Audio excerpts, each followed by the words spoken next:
పోలీసులు సీజ్ చేసిన వాహనాలు తిరిగి ఇచ్చే సరికి భాగాలు మాయమయ్యాయా?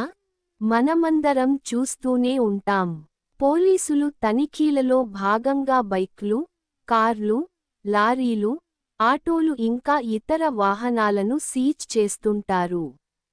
ఒకసారి వాహనం పోలీసుల స్వాధీనం అయితే దాన్ని తిరిగి తీసుకురావడానికి కొన్ని రోజులు లేదా వారాలు కూడా పట్టొచ్చు. కానీ తిరిగి వచ్చేసరికి వాహనంలో ముఖ్యమైన భాగాలు మాయమైపోయి ఉంటాయి. ఇది కేవలం ఊహ కాదు, నిజంగా దేశవ్యాప్తంగా జరుగుతోంది. అసలు సమస్య ఏమిటి? పోలీసులు డ్రంక్ అండ్ డ్రైవ్, అక్రమ రిజిస్ట్రేషన్లు, ట్రాఫిక్ ఉల్లంఘనలు, బ్యాంక్ లోన్ డిఫాల్ట్లు, వాహన డాక్యుమెంట్ సమస్యలు వంటి కేసుల్లో వాహనాలను సీజ్ చేస్తారు. కోర్టు ఆదేశాలు వచ్చిన తర్వాతే వాహనాన్ని తిరిగి తీసుకునే అనుమతి ఉంటుంది.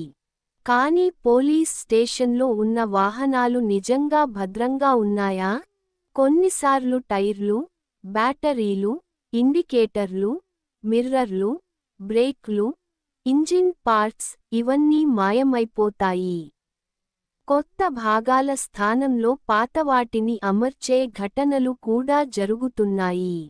సీజ్ చేసిన వాహనం స్టేషన్లో ఉంది కదా, కానీ దాని అసలు భాగాలు ఎక్కడ పోతున్నాయి? దీనికి ఎవరు బాధ్యత వహించాలి? గతంలో జరిగిన కొన్ని సంఘటనలు. కొన్నేళ్ల క్రితం హైదరాబాద్లో జరిగిన ఒక ఘటన. ఒక వ్యక్తి ట్రాఫిక్ ఉల్లంఘన కారణంగా తన కారును పోలీసులు సీజ్ చేశారు.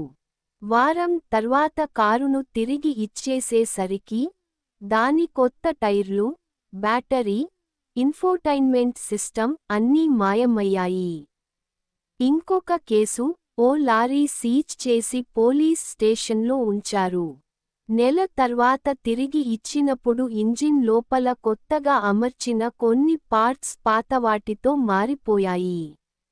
ఇలాంటి సంఘటనలు ఒక్కోసారి అధికారుల నిర్లక్ష్యమా, లేక అంతర్గత ముఠాల పనితీరా అనేది విచారణ అవసరం. పోలీస్ స్టేషన్లో ఫిర్యాదు ఎలా ఇవ్వాలి? ఫిర్యాదులో ఉండాల్సిన ముఖ్యమైన విషయాలు: వాహన వివరాలు, model, registration number, chassis number, engine number, seize చేసిన తేదీ మరియు ఏ పోలీస్ స్టేషన్లో ఉంచారు, కోర్టు నుండి విడుదలైన తేదీ మరియు అప్పటి పరిస్థితి. నా వాహనం తీసుకునే సమయానికి పలు ముఖ్యమైన భాగాలు మాయమయ్యాయి అని స్పష్టంగా రాయాలి. బైక్, కార్, లారీ లేదా ఆటో స్టేషన్లో ఉన్నప్పుడు ఎవరు బాధ్యత వహించారు? ఫిర్యాదు లేఖ ఎలా రాయాలి ఇప్పుడు చూద్దాం. పోలీస్ స్టేషన్ ఇన్ఛార్జ్కి లేఖ, ఈ ఘటనపై విచారణ మరియు నష్టం భర్తీ చేయాలని కోరుతూ. జిల్లా ఎస్పీకి ఫిర్యాదు, పోలీస్ స్టేషన్లో వాహన భద్రతపై అధికారుల నిర్లక్ష్యం గురించి. ఆర్టీఐ ద్వారా సమాచారం కోరాలి, నా వాహనం స్టేషన్లో ఉన్నప్పుడు ఎవరు బాధ్యత వహించారు?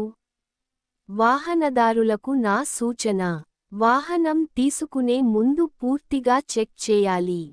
కోర్టు నుండి విడుదల అయిన వాహనాన్ని తీసుకునే సమయంలో పోలీస్ స్టేషన్లో ఫోటోలు తీయడం మంచిది.